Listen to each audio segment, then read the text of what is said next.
Yeah. Okay, good evening, everyone, and greetings from Thimphu, the capital city of Bhutan, where we are. So I see some familiar faces on the screen tonight. We're present and future of tourism in Bhutan. So I'd like to welcome all the speakers and thank you all for joining us here tonight. So I'd also really like to thank the Institute of Tourism for so also I'd like to thank the hundreds of people who are watching this live now on different platforms all over social media, as well as the Institute of Tourism for organizing it. A bio of the speakers is available on the website, and the recording will be on the website as well, and everything will remain permanently, including the other events. So just quickly to introduce the speakers, we have Mr. Dorji Dradel. He's the former Director General of the Department of Tourism, and he will be speaking about tourism of the past in Bhutan, as well as Bhutan's high-value, low-volume tourism strategy. We have Ms. Shering Dolka. She's the Executive Director of the Trans-Bhutan Trail, and she'll be talking about the history and significance of the Trans-Bhutan Trail and how it fits into the current modern-day Bhutan. We also have Dr. Tala Brifal, the former Secretary General of the UN Tourism, and he will just say a few words about Bhutan. And then we have Mr. Peter Simone, the Chairman of the Pacific Asia Travel Association, and he'll be talking about the role of tourism acting as a catalyst for the responsible development of travel and tourism to, from, and within Asia Pacific region. We have Dr. Paul Rogers, the co-founder and director of Planet Happiness, who will be talking about tourism and how it can be used as a vehicle for development that strengthens destination sustainability and the quality of life of the host communities. Professor Noel Scott, who's a professor of tourism management, Sustainability Research Centre Australia. We'll be talking a little bit about the importance of finding local, regional and global challenges of economic, social and environmental sustainability. Myself, I'm the CMO, Chief Marketing Officer of the Department of Tourism, and I'll be talking about how Bhutan's 50-year tourism anniversary this year, Bhutan's Sustainable Development Fee, and what we're planning to do this year, as well as some of the changes that have come about in Bhutan since reopening, as well as the future plans, including the Gellifu Mindfulness City. So without further ado, as I said, all the proper profiles are all on the website, but we'll kick off tonight's session with Mr. Dorji Dradel. Over to you, DG.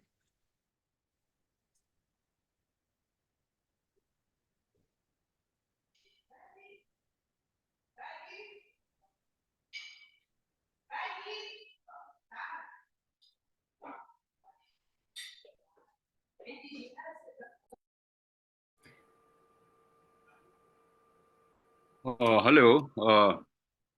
Thank you very much, Carissa, and also thank you, Dr. Riza, for giving us this opportunity for this webinar. And I hope my presentation is visible to all. I hope it is on the screen. Yes, it is, sir. Okay, thank you. Yes, now, and I also see many familiar faces here, and my warmest and happy greetings to those that I already know, and also, of course, to all those who have already attending here. And let me just quickly, I think I have about 10 minutes, and I'll be talking basically on the past. I'll be taking through very briefly what has happened as far as Bhutan tourism is concerned, very briefly, and also touch upon the unique tourism policy of high value, low volume, which has actually guided our tourism for since the day tourism started in Bhutan to date. And I also hope and feel confident that maybe this same policy will continue to guide Bhutan's tourism for maybe next another 100 years. This is what I hope so. Okay, so let me take you all through the presentation.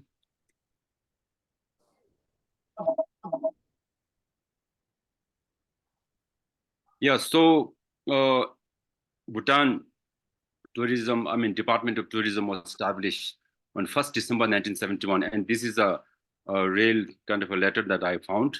You can see this is very old, and This was the executive order circular that actually established the Department of Tourism in 1971, 1st December. And then after that, it took, I think, almost like 3 years to get our first group of tourists. Department was established in 1971, and it was only in 1974. And in June 1974, we also had the coronation of our fourth king. And as a preparation for coronation, we were getting a lot of dignitaries, guests from the other countries. So therefore, I think we were preparing some hotels and things like that. So that was actually, in a way, indirectly preparing for our start of our tourism. So the first group of tourists, it was, I think, 14 of them, 8 Americans, 5 Spanish, and 1 Argentinian. They were in Bhutan from 3rd to 11th October in 1974. And in the same year, in 1974, we had a total of 287 tourists. Yeah, this is briefly, of course, I will not take through all this, but basically what we're saying is from 1972 to 2022, many things have happened, especially in terms of the organization of Department of Tourism. It started as a Department of Tourism. It became a Bhutan Tourism Corporation. Then later on, it became a Tourism Authority of Bhutan. Then again, it became a Department of Tourism. Then finally, it became Tourism Council of Bhutan.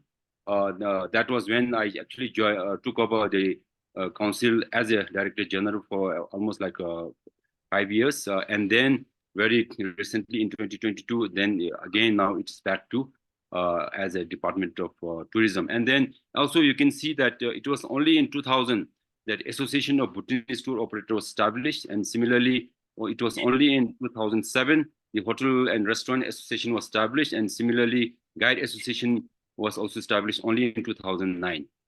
And one very important landmark here, I think I need to highlight is between year 2008 and 2019, there was a surge of regional tourists. And as you can see here in the numbers, until sorry.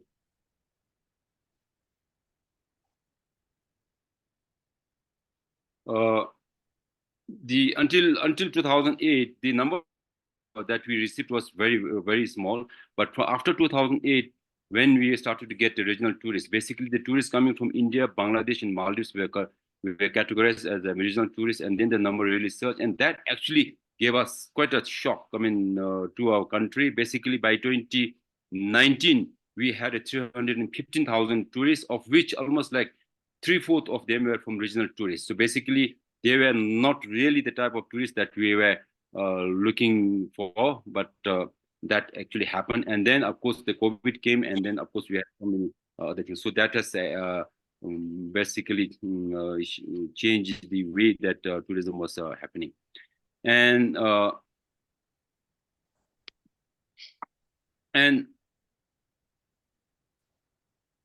all along, from the day when we started tourism in 1974, the tourism policy that we adopted, which was envisioned by His Majesty, the fourth King, His Majesty, the Jigme Singye Wangchuk, and he actually propounded the tourism policy of high value, low volume. And since then, as I said earlier, was the guiding kind of a principle or policy that Bhutan tourism was being operated. And it will be my honor to share an royal address by our present king to a group of graduates at a convocation of a Royal University of Bhutan in 2016. And this basically highlights the tourism policy that I was talking about. And also, while the main speech is in the Dzongkhap, but of course in between, we also hear His Majesty talking in English, and which actually, with that, actually, you can already understand. The Chevelabachin Ani Marashi Tondulji, Tinga 1970s Nalu, Drew Gakab Tashal meeting achiting Anamazimichi Lalim Mataban. That industry was still in its infancy. It's only after Dugishiba's coronation that we started thinking about building a tourism policy. The Anikalu Machi Dupsu, Dengan duga jiba juna no ba. Sunde nami kablu high value low volume policy chigu chu yes. Tani di khaches. Pigi mesu ngachilu ta gase ma to bal. Why troops jungu mendo. Toto tourist jatamba ke masube gale low volume go se lab mese. Pigi loji nas. Yakab di jangai mes. The divadi ro pigi yakab lu pe zam la shidu. Machina du yakab di ride jagi yakab. Shingam hyub sume me. Go gare pibe tourist nono ji na ke da bachin. The digi miselu gokab zu gare yakita begale. The drugita madus sesas. The debo the natural drubaki la betang tawa maroji, rikpa maroji, jengate mimi na dus. We're special. Tinga, long sumchu jipchuki hamalera. Tinga chala zipdulu, mapa mashi, tay beniki laim bes. Titigi cabin jung, titigi nyanga jung. Tinga rip gimge. Tanjulu, machira gehabdi, sago detotu chine geniki challenge. The high value, low volumes. 30 years on, that's Pigi me one once a chip, na hubical and a cheeky gumbe one is a counting at Duvasasha Kyochi. The number Same Yiche Bomchu. Number Same Yera. They feel privileged to be in our country as our guest because of brand Bhutan. Amazing. Now, today, when we have to deal with large numbers of tourists, when people are knocking on our doorstep, it does make sense to come up with a policy, high value, low volume. But 30 years ago, when people didn't even know where Bhutan was, I think America go down by Jodalo, Bhutan li, so the Bhutan Katile was sitting. UK lo jo nga Bhutan li, so the Bhutan Kati se midi mosida. The Anikale, the Name Same, Maungenji Chingi, the Charlesons. That is what I mean, forging our own path. Our country, our future, our destiny.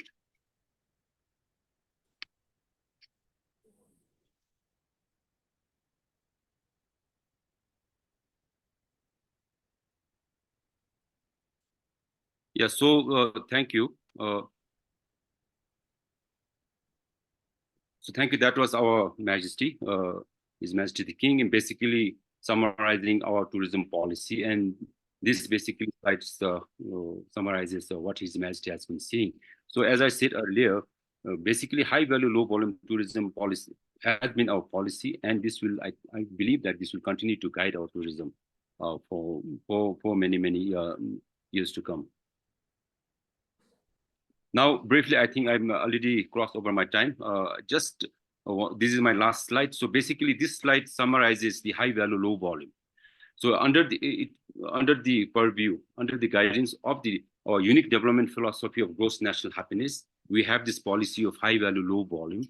And the main principle for this policy are actually guided by sustainability, quality over control, less is more, beyond revenue and receipts, is inclusive, equitable, and immersive. So these are the major principles that actually guides the tourism policy. And then the strategy, in terms of strategies concerned, we are talking about the sustainable development fee, and also the tourism operation here are more or less guided or regulated. Like for instance, it has to be, all the hotels that we keep our tourists has to be standard, and it has to be certified, and similarly guide, and similarly the tour operation. And also in terms of the visitors profile, I mean, what type of visitors we are looking up to under this policy is basically we are looking for a mindful, responsible kind of a visitors, and also those kind of a visitors who actually support our country's policies and visions. And also we hope that our visitors who come and visit us will become our goodwill ambassadors. So in a gist, these are the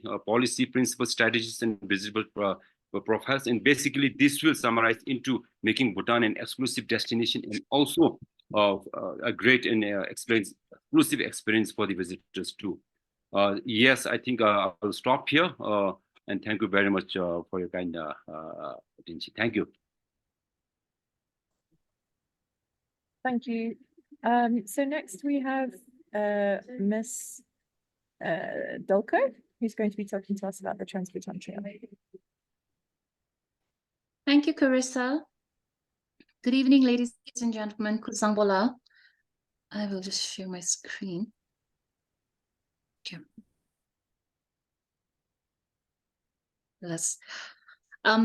It is an honor for me to present to you the Trans-Bhutan Trail, which is an important part of the Bhutanese history.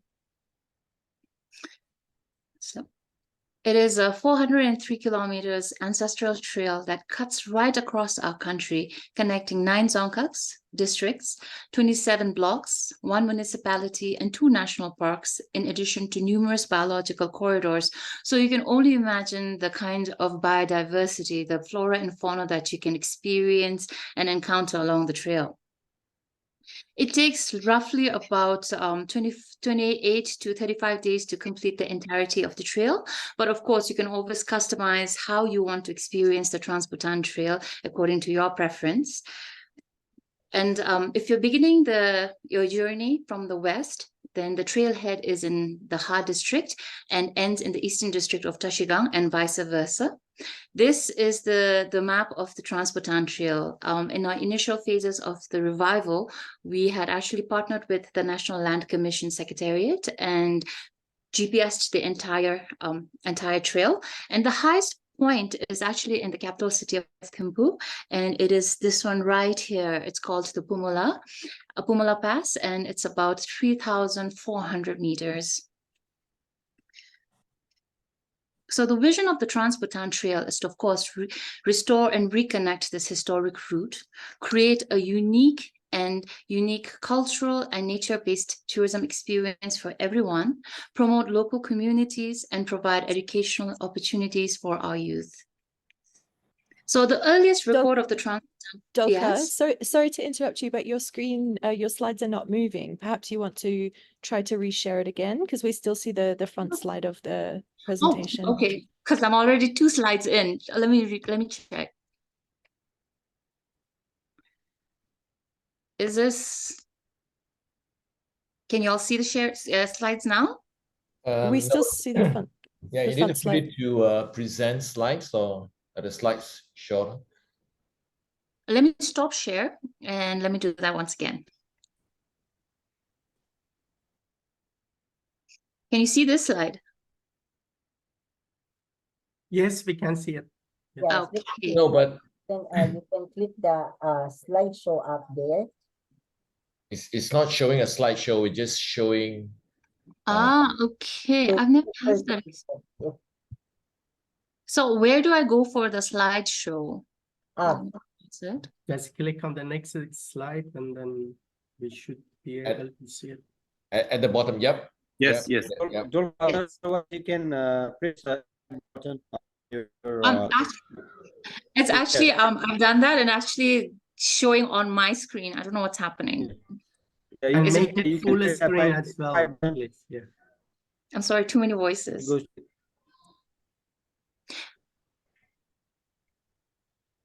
Thank you. So I'm going to stop sharing again and I'm going to retry this whole thing. Yeah. And open it in the full screen, please. Yeah, full screen, please. Yeah. Okay. And It's still not full screen. just a second, please. And can you please press the F5 button? It will go to the full screen. Because it's showing full screen in mine. Okay, but it doesn't matter. Just now you can click on the next slide and then we should be able to see it normally. Are you able to see it? Because I'm using the Zoom. Yes, Zoom we next. see it, not the next slide, overview. That's right. Okay, perfect. Then I'll click that one. So like I was mentioning earlier, this one right here is the highest point on the Trans-Bhutan Trail. It's about 3,400 meters above the sea level, and it's called the Pumala Pass. So, and this is the vision of our Trans-Bhutan Trail to restore and reconnect the historic route, create a unique cultural and nature-based tourism experience for everyone, promote local communities, and provide educational Sorry, opportunities. you need to for just press the slide down, the arrow key, to move to the next slide so that we can see the next slide? I'm sorry, I'm a little I confused. think you're on slide 3 now, right? You're talking about the vision. I'm on slide 4. Oh, because we're still on the overview slide.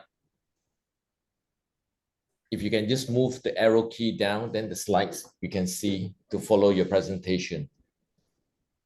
I am doing that.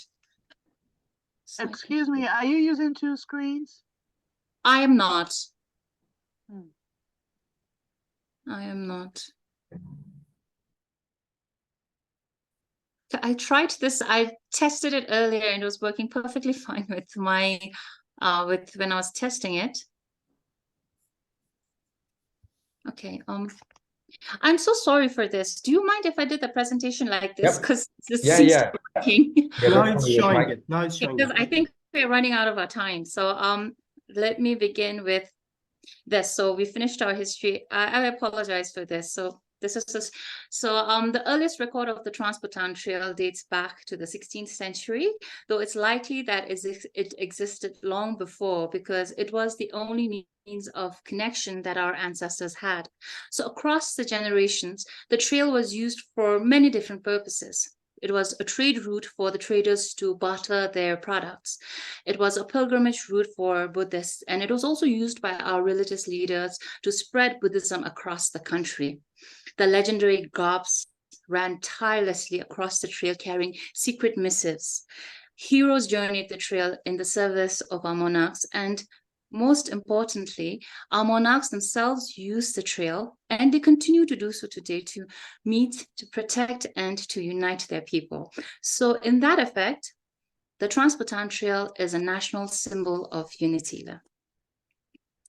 It also provides a unique tour experience for all the hikers and for all the trail users. So the Trans-Bhutan Trail has something to offer everyone. During the initial survey of the trail, we identified almost 400 cultural sites along the trail, and it includes zones, which are also fortresses, temples, stupas, and numerous ruins along the trail. So every step of the trail is steeped with culture, with history. And it provides an immersive experience for the guests and enables them to experience the authentic Bhutanese culture and tradition. So we have a passport program. Passport program, and through the passport program, our guests also are enabled to interact further with the local communities, because the local communities members are also the TBT ambassadors, and they are the custodians of the local culture and the local traditions and the stories. We also have trail markers along the trail, and on them we also have QR codes, which further immerses the hikers into the myths and the local legends that you find throughout the trail. So the Trans-Bhutan Trail is a fully sustainable initiative, and at the heart of the trail is the local communities. And so most of the times you'll see that the trail goes right across right through the backyard of the local community members. Like, for example, this one right here, this picture is in Chendachi. It's in the central Bhutan. It's located in central Bhutan, and the trail passes right in the backyard of this community. So the local communities are a very important partner of the Trans-Bhutan Trail, and as a premier tourism destination, the trail promotes socioeconomic development of the local communities.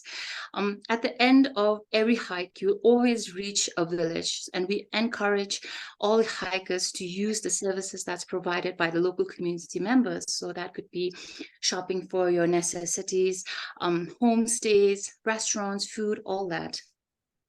Well, we are also trying to create an experiential learning opportunities for the youth through our partnership with the Bhutan Scouts Association. And our aim is to create a strong bond between nature, the trail, and the youth, so that they grow up to become custodians of the trail.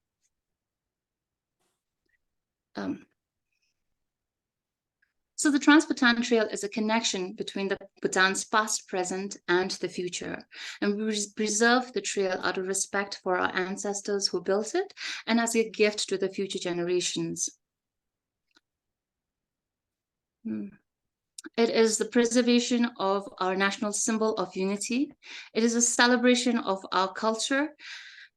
And before I end my presentation, I'd like to take you on a journey across the trail through this short video now. So.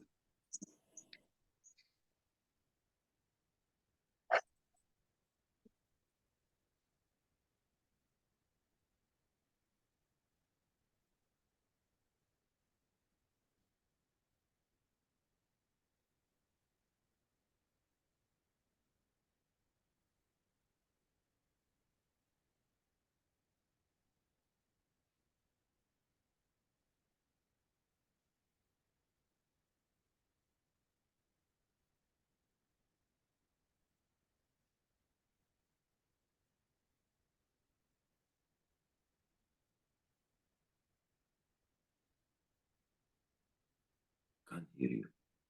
Can't hear you.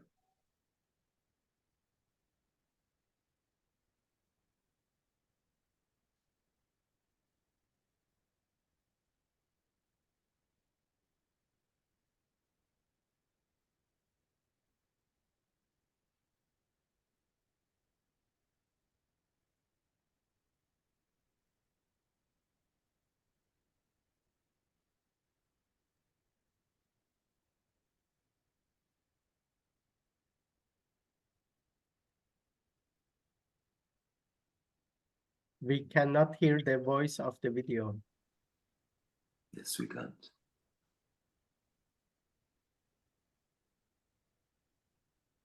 Zolko, maybe you could put the link to the YouTube for this video in the chat so that people can watch it afterwards if they'd like to. Sure. So I'm so sorry about all this technical difficulty, but if you'd like Carissa was saying, I would be happy to share the link to in our chat. And if you have any further inquiries, please visit our website. That's www.transbhutantrail.com, and see you on the trail. I apologize once again for the inconvenience. Thank you very much. We'd now like to welcome Dr. Talib Rafal to say a few words. Thank you so much. Can you hear me? Am I heard well? Am I heard well?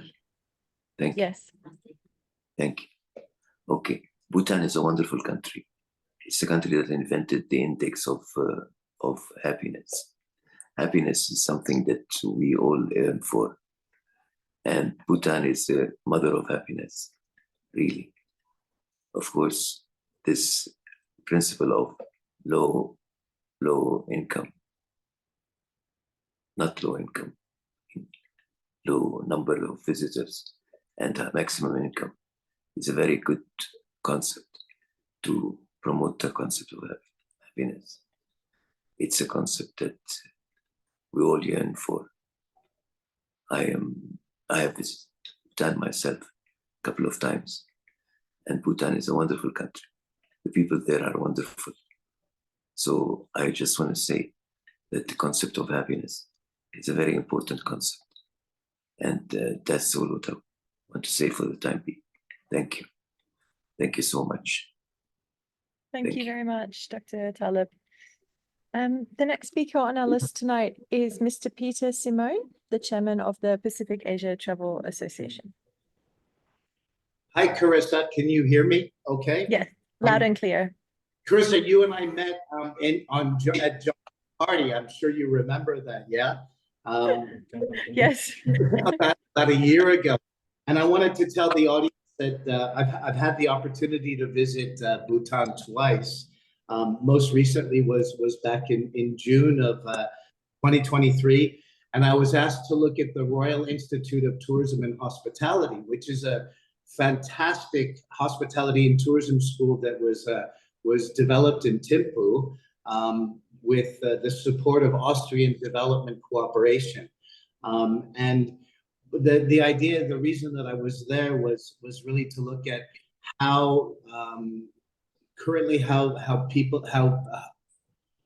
education and training programs are being delivered in Bhutan, and also to see if there were some unique selling propositions in terms of how could Bhutan be the staging place for maybe some sort of global education and training, perhaps in mountain tourism, perhaps in indigenous tourism, or as Dr. Rifai was saying, even really taking the idea of gross national happiness and really trying to apply it more broadly internationally and starting to take that good practice. Thanks also for the presenter from the Trans-Bhutan Trail. I didn't have a chance to see that yet, but I know that when you get out into the countryside of Bhutan, it really is truly amazing. And I think the only thing that I can say is that I've climbed Tiger's Nest twice now, which is a pretty big feat. It's a long, hard trek. I'm here just briefly to talk about PATA and to give an idea of our perspective when we talk about responsible tourism to, from, and within the Asia Pacific region. And over the 70 some odd years that PATA has been around, tourism has changed a lot. Years and years ago, Asia and the Pacific was really only a destination. And over the years, it's grown to the point where Asia is one of the predominant source markets across the globe. So tourism is really a phenomenon that has taken place within the Asia Pacific region over the last 70 years and is quite extraordinary. Even during the height of COVID, our industry was able to survive in many regards because of our domestic tourism. And many of the countries within our region were able to survive as a result of that domestic demand, and then later the regional demand. So in many ways, Asia Pacific as a region has become very resilient to the inevitable crisis that we've experienced.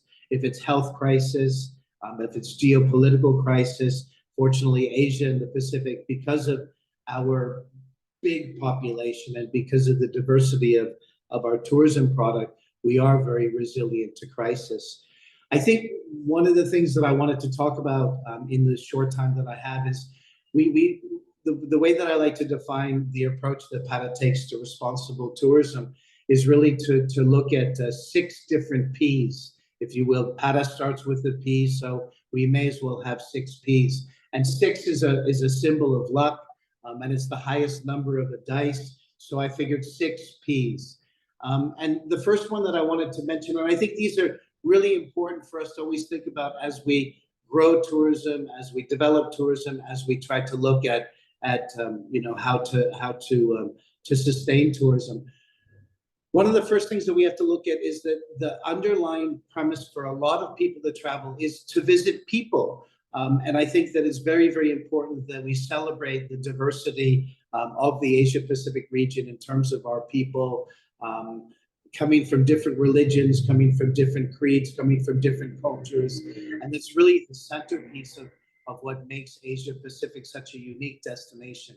And I think we always have to keep in mind that at the end of the day, it is the people. People are coming to visit, to exchange, and to learn how people from different parts of the world live. So I think that people really is the source of authenticity.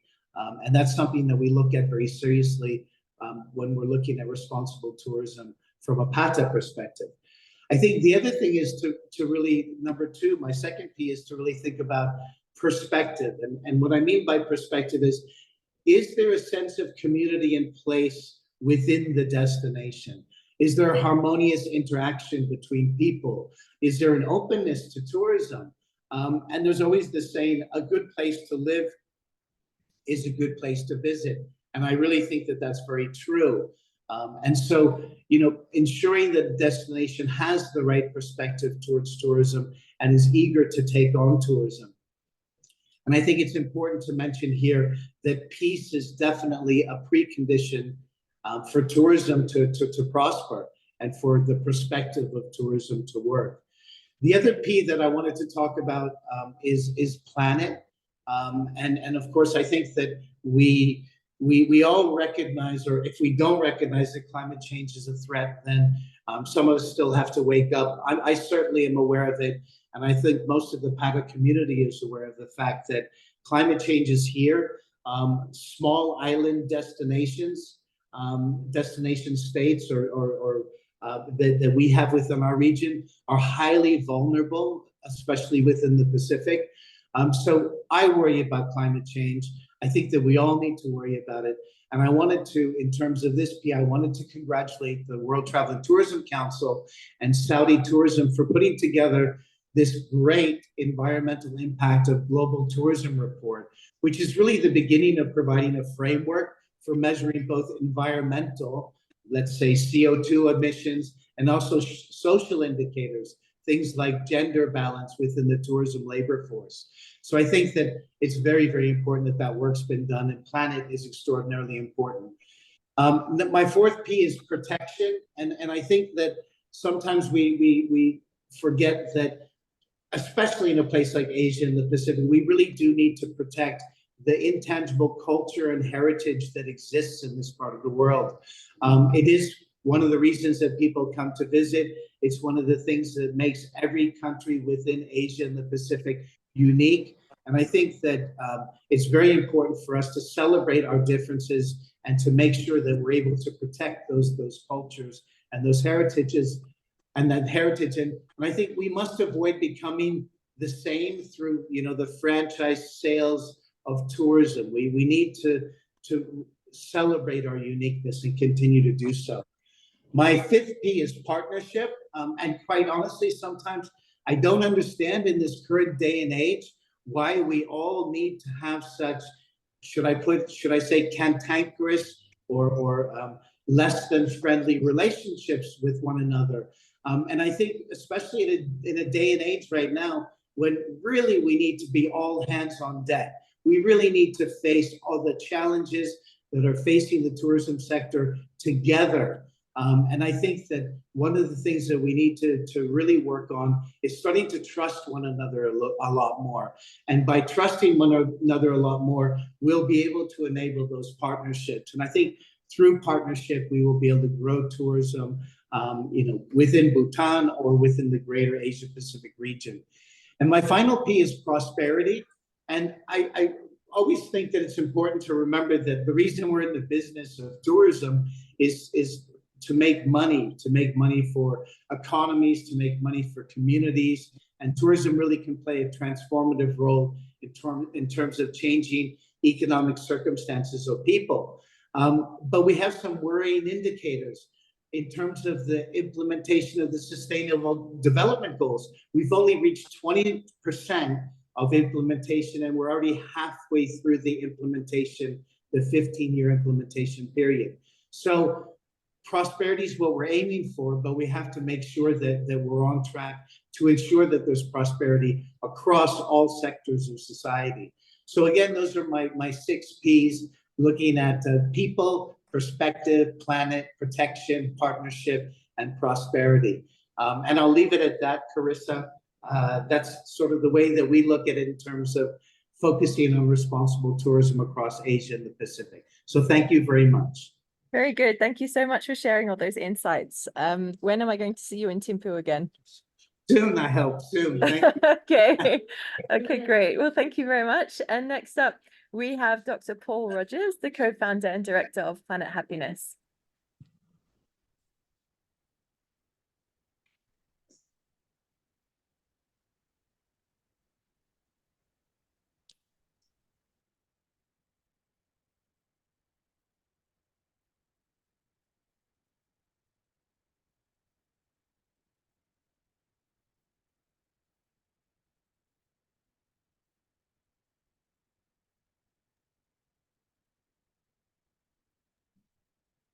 We cannot hear you.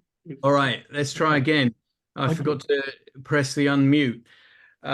Thanks, Carissa. Hi, everybody. Before I go any further, can you see the slide presentation up there?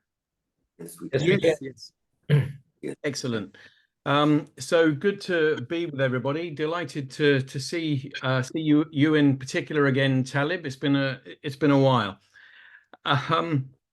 So by way of introduction to myself and to what I've been asked to speak about today, I'd like to start by saying that my involvement with Bhutan has lasted more than 20 years. And over that time, I've done something in the region of 9 assignments, which started in 2002 with a review of Bhutan's tourism tariff, or the Sustainable Tourism Development Fee as it's known today. I was working as a UN WTO consultant to support the 5-year tourism plan in 2012. And around this time as well, I was also honored to be invited by Bhutan's first Prime Minister, the Honorable Jigme Tinley, to a high-level meeting on happiness and well-being at the UN in New York, which we'll come back to in a moment. Now, just to say that these assignments are part of more than 60 tourism planning assignments over the last 25 years or so. Many of those have focused on destination planning, which I'll talk about as well moving forward. Now, on the happiness agenda globally, I'd like to just quickly mention that I use 3 terms: happiness, well-being, and quality of life interchangeably, because the way I see it, they all have the same meaning. And interest in well-being policy and science practice is growing on multiple levels, from the individual to the state. It's underpinned by 2 UN resolutions that have come from Bhutan, first recognizing the legitimacy of happiness and well-being as a development construct, and secondly, adopting the 20th of March every year as the International Day of Happiness. And for the last 11 years, we've had annual reports, the World Happiness Report, coming out of the UN. Now, a slide here on the left showing the take-up of the happiness agenda in Organization of Economic Cooperation and Development countries. More than 2/3 of these countries have national frameworks, development plans, surveys with a multi-dimensional focus on well-being. And we can also see over the last 10 years, there's been a strong growth in the number of organizations, entities that are holding happiness conferences, trainings, chief happiness officers, and much more beside. Now, the good news as well here is that the well-being agenda aligns with the 17 UN SDGs that we've been talking about here today. And moreover, as countries improve their sustainability and achievement of the SDGs, the subjective well-being of their people increases alongside that. Now, moving on to tourism and well-being, I think we can see that there are 3 critical points of synergy where these concepts coincide. The first is the drive for well-being in the workplace. This is a particular issue coming out of the pandemic, where lots of people resigned from the hospitality industry. Secondly, visitors, clients of hotels, there's a growth in demand for wellness products and for visitor experiences that give back to local communities and their well-being. And then thirdly, what I'll talk to from here on is the link between tourism growth and the well-being of host communities. Now, as a tourism planner, when we develop a tourism plan for a destination, we typically engage with 3 sets of stakeholders: government, not just tourism, but many other departments besides; the private sector, we engage through the subsector associations; and by evidence of good practice, people that are breaking the boundaries of responsible tourism to deliver something over and above other operators or businesses on the way to improving sustainability. Now, we will always reach out to members of the local community as well, but the extent to which we engage the local community always falls some way short of government and business. So this really is a problem that's becoming more and more evident over time. It's a systemic weakness of tourism planning in that we don't really consider the well-being of the host community, because the tourism plans are driven by business interests and by government interests in the first instance. And so over time, tourism can often undermine rather than improve the quality of life of local communities. And this is something that we see expressed through over-tourism, with this example from Japan just this week. And I'm sure you all know of other destinations that are struggling in this regard.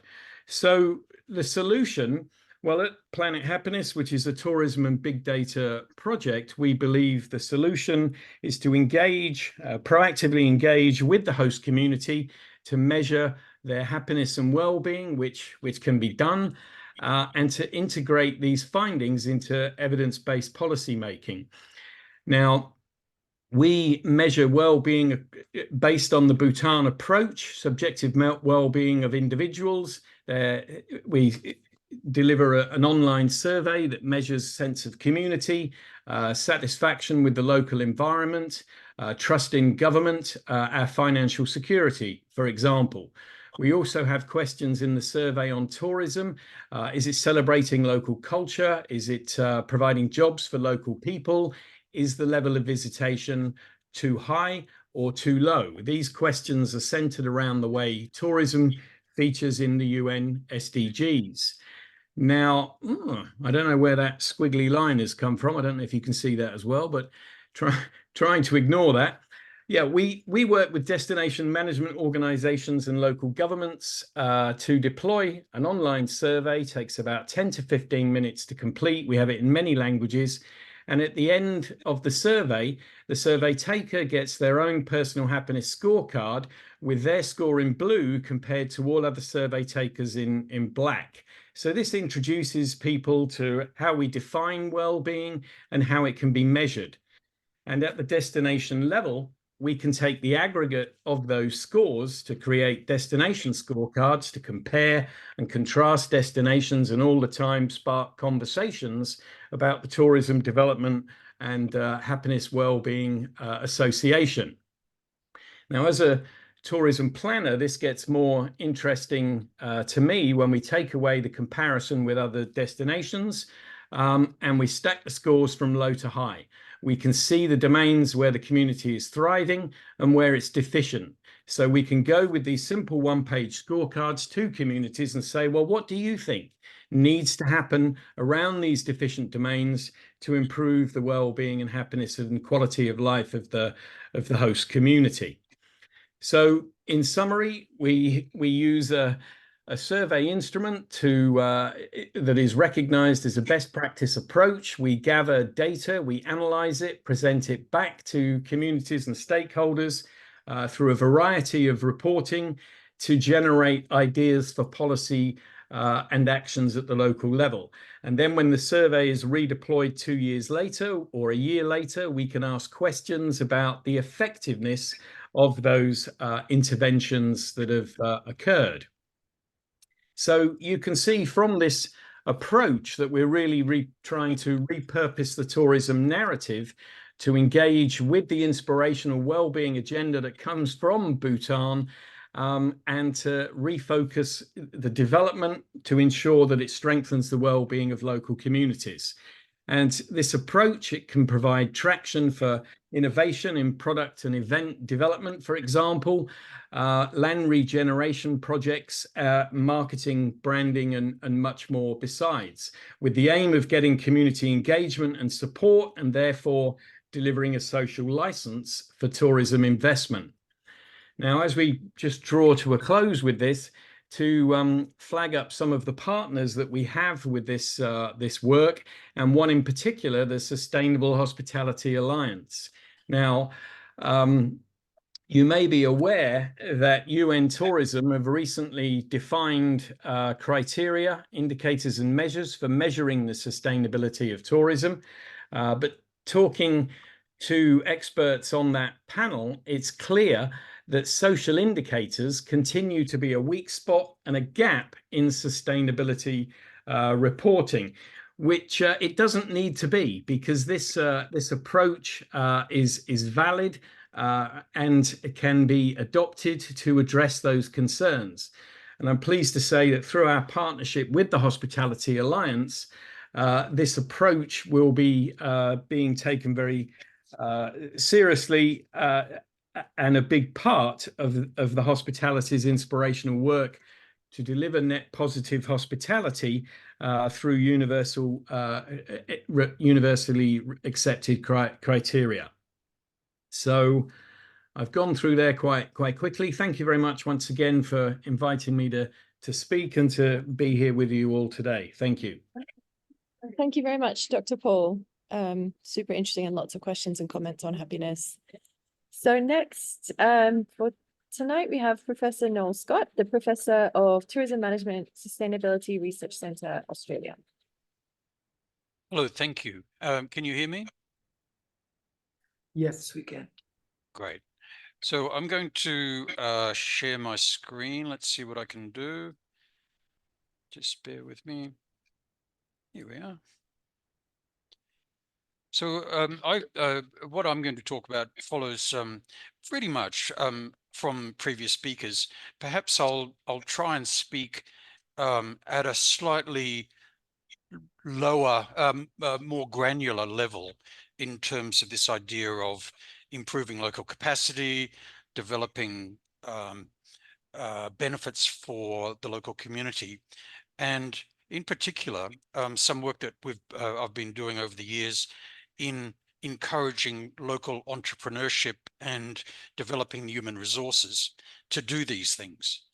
So I suppose I could share. Can you see that? Is that my sharing my screen?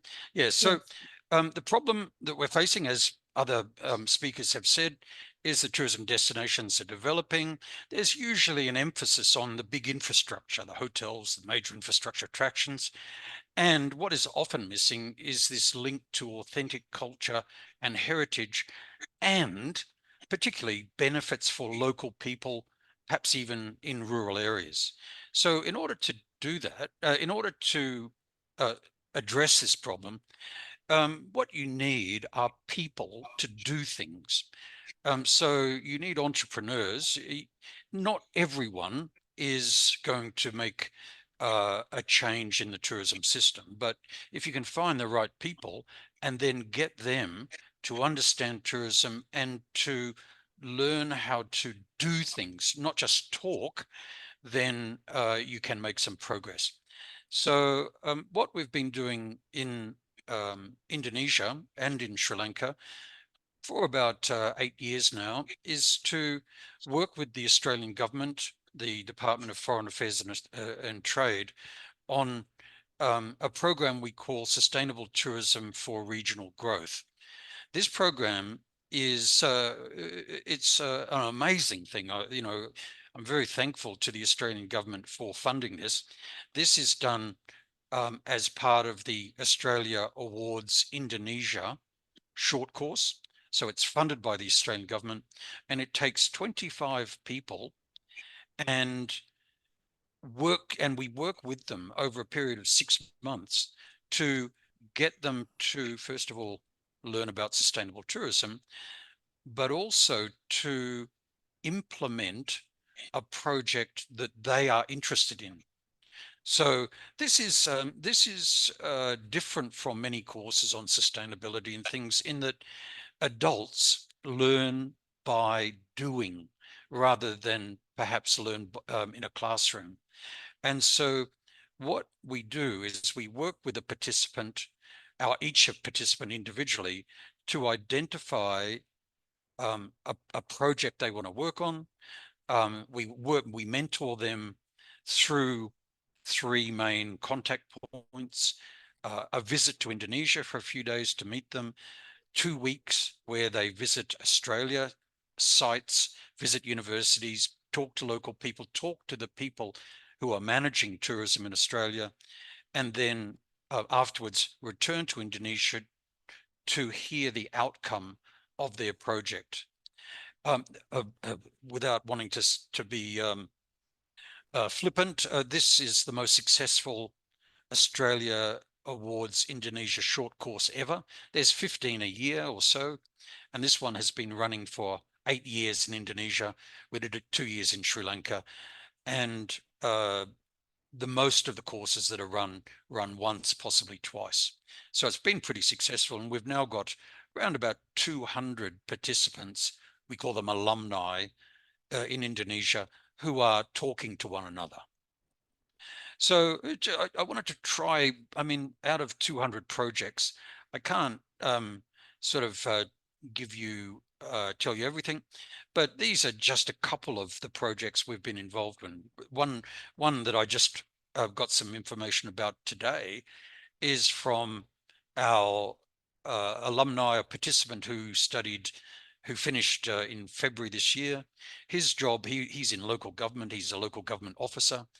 His big problem was to bring people from Labuan Bajo in Flores, it's a major destination, outside that destination to other parts of the island.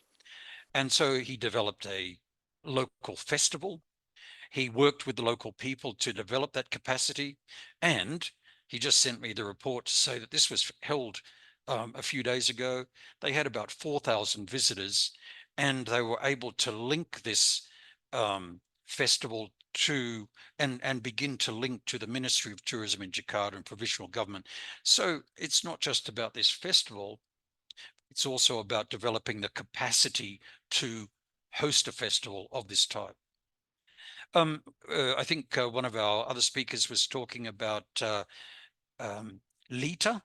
So Lita it was one of our participants from about 5 years ago. I think she's now working in Saudi Arabia for the United Nations Tourism. And she developed a whale shark product, working with fishermen who for many years hated whale sharks because they would eat their catch and break their nets.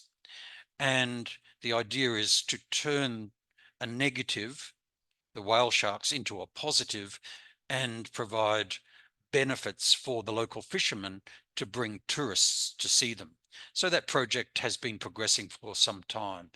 I'm not sure it's completely commercial yet. I haven't seen them for some time, but a lot of potential. A local restaurant in Ternate. These women in the village, they wanted to get involved. They wanted to make money. They wanted to get involved in tourism. We worked with them. One day they said, "Oh, no, we haven't got anything to do. We haven't got anything for tourists." And then they happened to say, "But we have got the oldest spice tree in Indonesia." Okay, unique resource. One thing led to another. They developed a restaurant run by themselves using local spices, and those women then provided food for the G20 meeting in Indonesia. Very successful. So what are the lessons? Well, if you want to develop tourism, you need to find, of course, unique and authentic experiences. Those authentic experiences alone don't do anything. You need to find motivated local people to develop them. Otherwise, the benefits go to outside people. And another thing is that many of the local resources that are available to local people are undervalued. I could talk about this in storytelling, but the idea is that, you can ask a person in a village, what have you got to show tourists? They say nothing. And then you work with them and you find that there's interesting things for tourists everywhere. So, but the key thing is to retain the benefits for local people while protecting the natural resources and social environment. And I would argue that we have been doing that through this short course. And it works because it's about outcomes. If a person is doing this course and we say to them, you are going to present your results to the Minister for Tourism in 6 months' time, that's motivating. It's also motivating because they go to Australia and have site visits and lots of mentoring. But it's based on adult learning, not classroom learning. So adult learning means the participants identifying something that they want to do that is motivating for them. Other reasons why it works is that it provides links between the participants. We have participants from all levels of government, the Ministry of Tourism, provincial tourism, local tourism, NGOs, and business people, and they start to work together. And those relationships, tourism is a network business. It's about relationships, and we're developing those relationships. And now we see continuing interaction between our network of alumni, which is continuing to be useful. So thank you. I think I'm not sure how I presented. I haven't been to Bhutan, but is it Kadrin Chela? Maybe. And this is a picture of our last group. Thank you.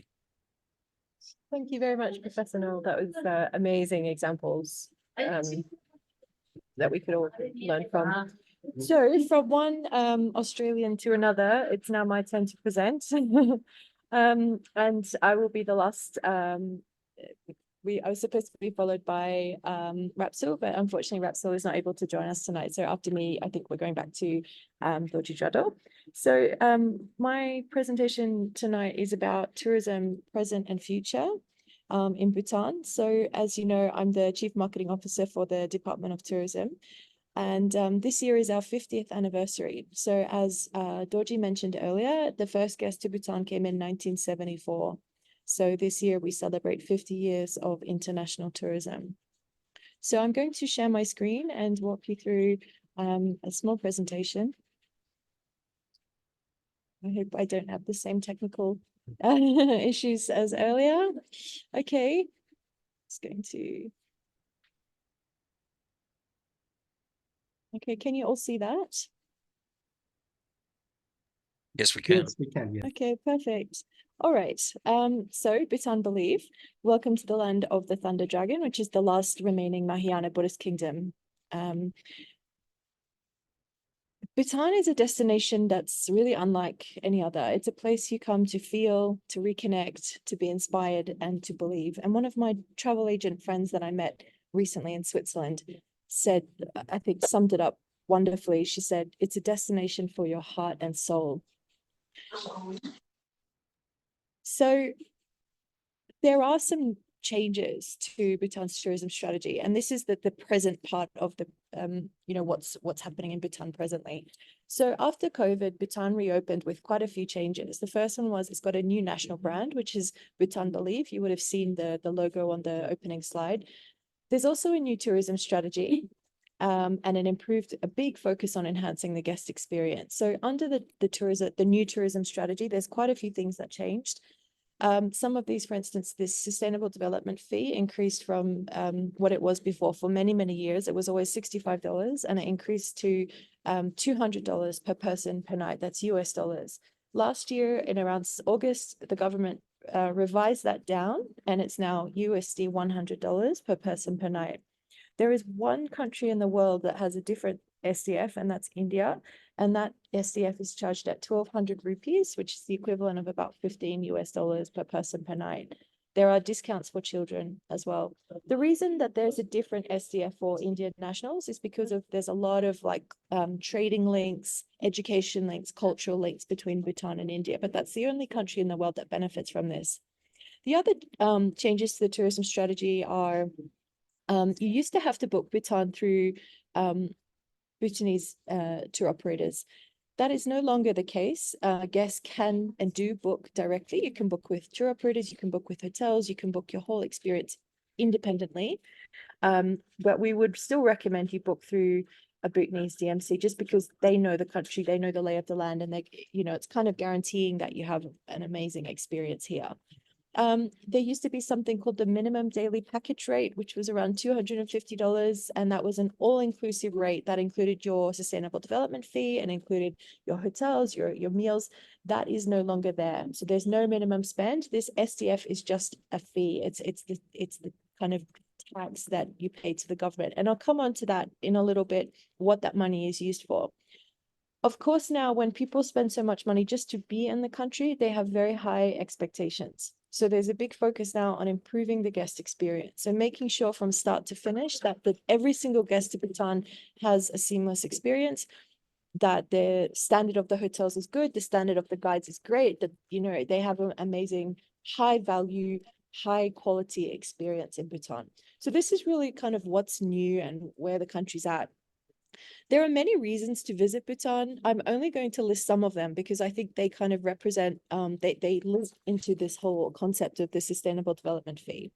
First of all, Bhutan's it's a country of very unique experiences, whether it's something traditional like the modern sport of like the traditional sport of archery, or even just going off your itinerary. Like I always say to people, don't pack your itinerary when you come to Bhutan.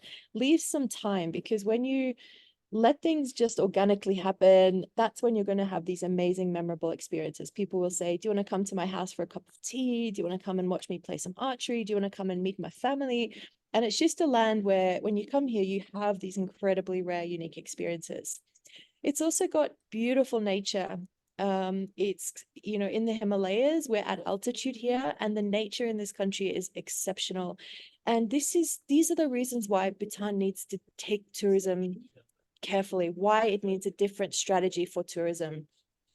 It's a land of very spiritual journeys. Even if you're not religious or spiritual, you can feel the energy here. It's got very powerful energy. You see people, you know, going into temples, you see the prayer flags, you hear the monks chanting. So it has a very powerful spiritual kind of connection. And it is, a lot of people say that when they come here, they leave transformed. So it's a place you come for a transformative journey. It's also a living cultural museum. So in many countries, when you visit, to see the real culture, you have to go to a museum. Bhutan is not like that. The whole country is a museum. It's an open air living museum. And that's because, you know, it's only been open to foreigners for 50 years. Not many people have come. It's never been a mass tourism destination. It doesn't want to be a mass tourism destination. But its culture has been very, very, very well protected and preserved. So it's a really good blend of tradition and modernity, the new, the old, the past, and the present. It's got this, speaking of culture, it has this amazingly unique culture. Despite the fact of its location between two very big and important and powerful countries, it's managed to maintain a very unique identity and a very unique culture. And you can see here that people and nature really exist in harmony. We've talked about happiness in the last few presentations. Bhutan pioneered this concept of gross national happiness. Basically, GNH means development with values. It's a holistic and a sustainable approach to development, which really values the collective happiness of the nation over just economic growth. Sometimes people say to me, does that mean that Bhutan doesn't measure its GDP? Of course it measures its GDP. It has to. It's a country, but at the same time, Bhutan also measures the GNH. It's a balance between economic prosperity, environmental conservation, cultural preservation, and good governance. Bhutan's also a nature lover's paradise. It's among the top 10 biodiversity hotspots in the world. So when you come here, you can see all these beautiful and unique creatures in Bhutan. It's, speaking of nature, it was the world's first carbon negative country, and it's still one of only 3 carbon negative countries. So more than 70% of Bhutan is under forest cover, and in fact, that's protected in the constitution. So these are some of many, many reasons to visit Bhutan. And the reason I list them is because for these reasons, this is why the country has a very unique tourism strategy. So Bhutan's tourism strategy has always been focused on high value, low volume, as Dorji Jadal said at the beginning, ever since Bhutan opened in 1974. So what this means is that all visitors to Bhutan do make a contribution to Bhutan's economic, social, and cultural development. So as I mentioned already, for most foreigners, it's $100 per person per night, which is called the Sustainable Development Fee. And for Indian nationals, it's 1,200 rupees.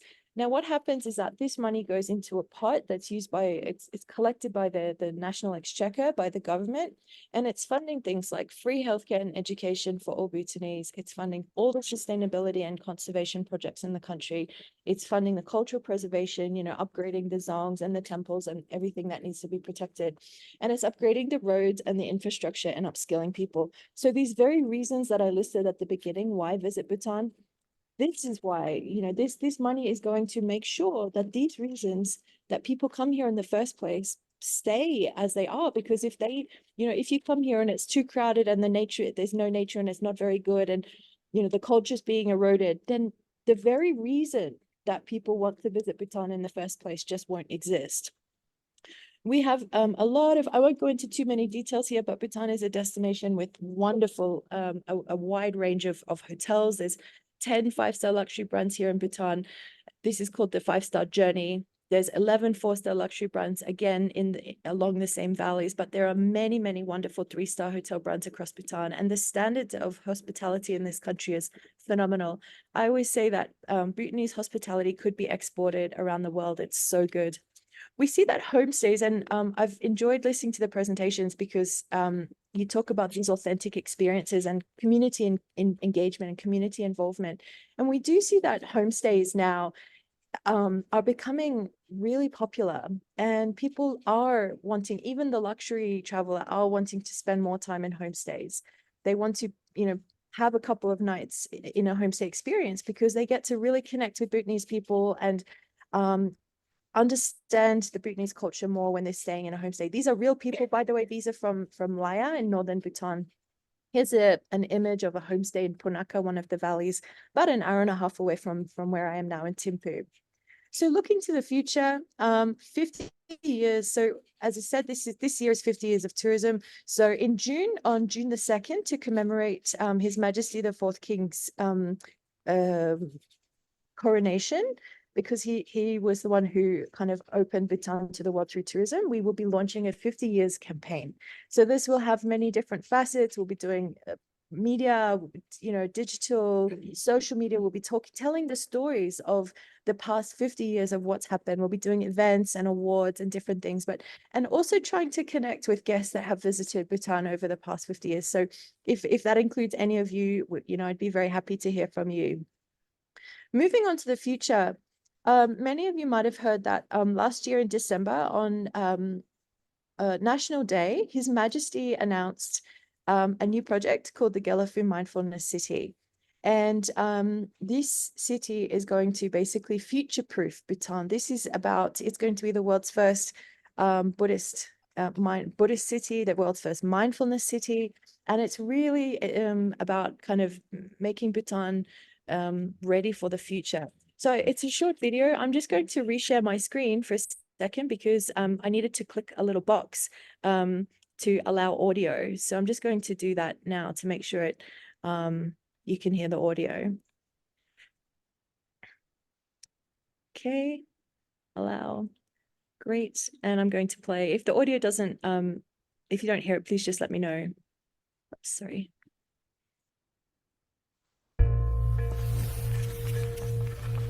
Bhutan is the Vajrayana Buddhist capital of the world, a special place where wisdom and compassion have forged a unique way of life. Fiercely proud of their traditions, Bhutanese have preserved their cultural values for centuries through a joint effort focused on sharing, teaching, and caring. Their communities thrive on collective well-being, growing a society that measures its nation's success on 9 indicators of happiness. A land of mountains, forests, and rivers, Bhutan is one of the world's last remaining biodiversity hotspots and its first carbon-negative country. After centuries of perfecting a life of harmony with others and nature, Bhutan is now ready to show the world how to create a sustainable human presence on Earth. Descending from the Himalayas to the tropical plains, an uninterrupted flow of water, plants, and animals shaped the mindfulness city. Cascading terrace fields become lively neighborhoods nested along naturally connected ecologies. Inhabitable bridges span across biodiversity corridors, connecting communities both physically and spiritually with centers for innovation, education, and recreation. The city may lead you on a journey of discovery to connect with your body, mind, and soul. A home for meditation and a place for togetherness, where knowledge can be shared, taught, and practiced with the world's spiritual leaders. The Mindfulness City will join traditional with new, finding a balance that is both respectful and creative. A constellation of public squares provides centers for cultural gatherings and festivities, while a network of social infrastructure supports the community's everyday needs. People of all ages, abilities, and backgrounds will share knowledge and ideas to grow future generations into the leaders of tomorrow. Bhutanese arts will be preserved and traditional craft will expand through handmade and advanced technology. To build a city where engineering is art and nature is power. The Mindfulness City will become a gateway, a bridge between local and global, past and future, nature and humanity. It will be an invitation to the world to participate in the Bhutanese mindset, to learn, to teach, and to share its values towards growing a more sustainable future.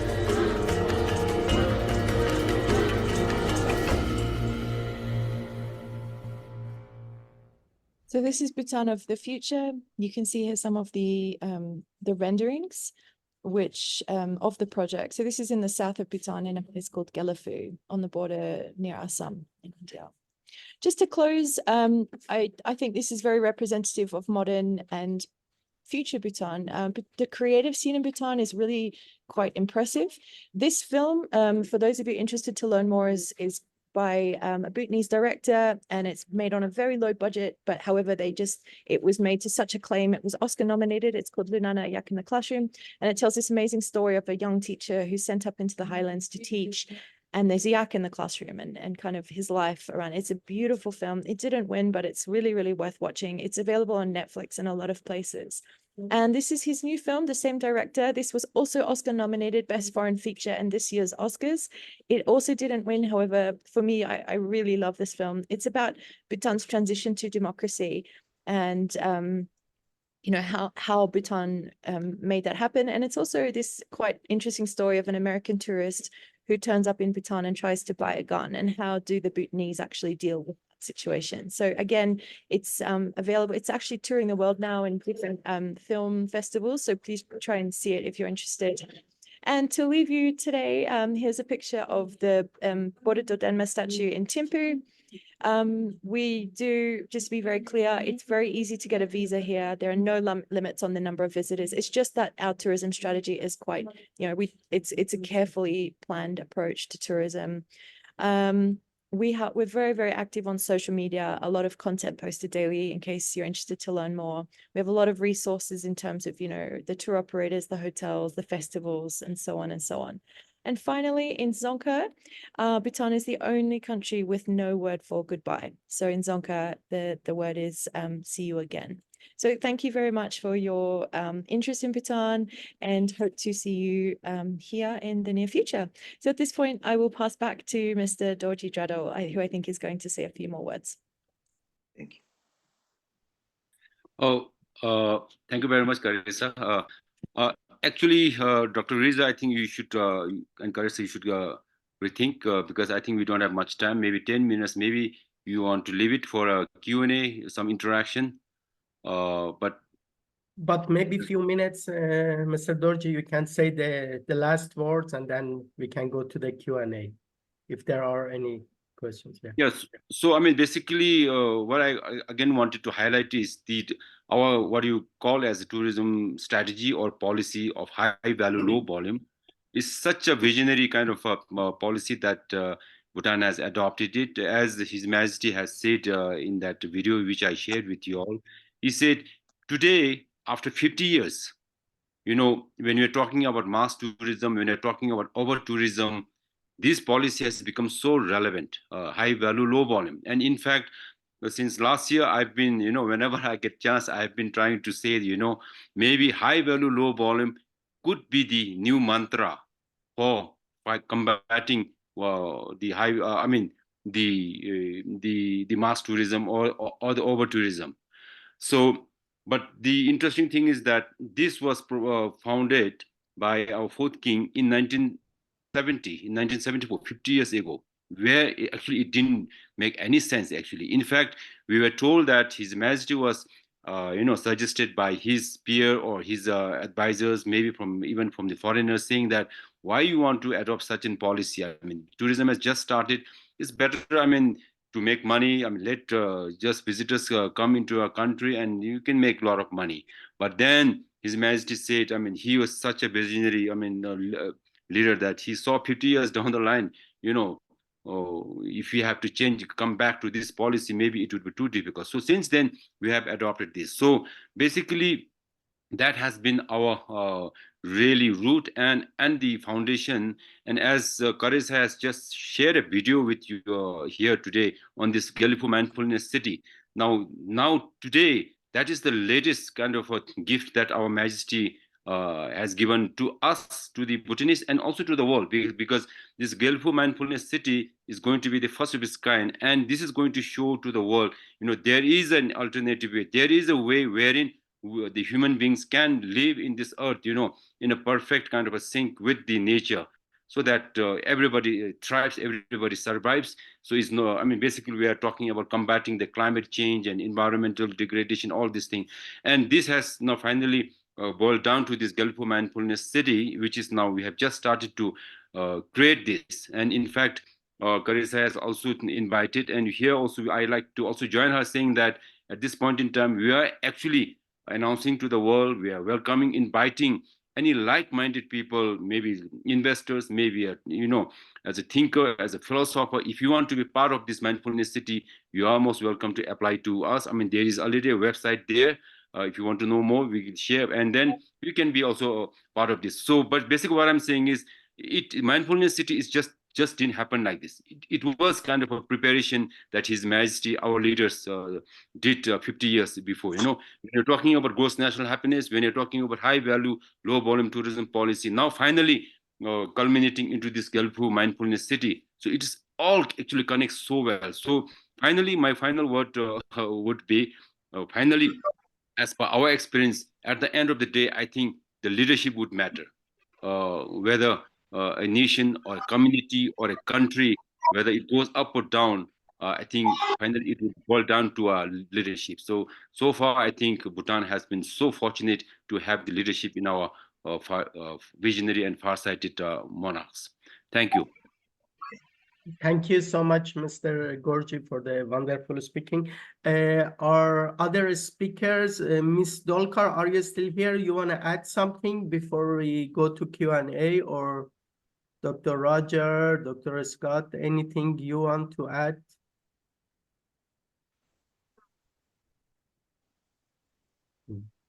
Okay, so let's see. Are there any questions? Anybody want to ask something? Please unmute yourself. And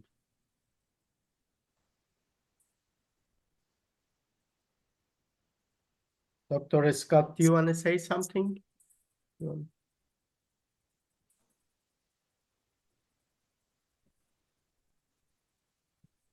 I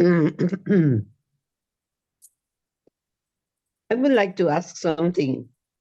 Yes, please. I have been in Bhutan about 20 years ago, and I would really like to go back and organize a familiarization trip for discovering the new offer of Bhutan as a tourist destination. Can somebody contact me and organize my next visit? I am an anthropologist and I work for the Ministry of Culture and teach at the University of Colima. Okay.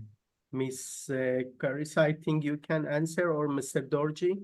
Yeah, let me jump in. Hi, Patricia. Thanks for your question.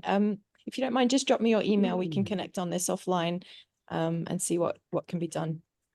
Yes, I send you already my email and my phone. Okay, I will great. Thank you. send it again. Yeah, thank you. Thank you. Yes, Mr. Ahmed Koskunayadin.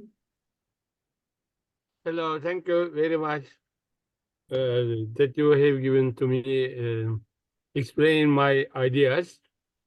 I'm a journalist and author of from Turkey. I'm member of the Global Journalism Council of Turkey and the Tourism and Travelers Club of Turkey. It was so useful meeting. I think we will have more possibility to promote Bhutan in Turkey because till now, really, I could say briefly and frankly, really, I didn't know many things about Bhutan. But after that, I think I will search more and more, and I'm with all my power ready to promote Bhutan in my country. As you know, we have 100 million people, and our national flight carrier is flying to Nepal. I think it will be very useful to see our travelers Bhutan also. But we must cooperate. I'm ready to cooperate with you. Thank you very much. Thank you very much. Thank you. Any other questions or remark? No, nothing. So if there are no other things, Mr. Duradul, do you want to say something before we go?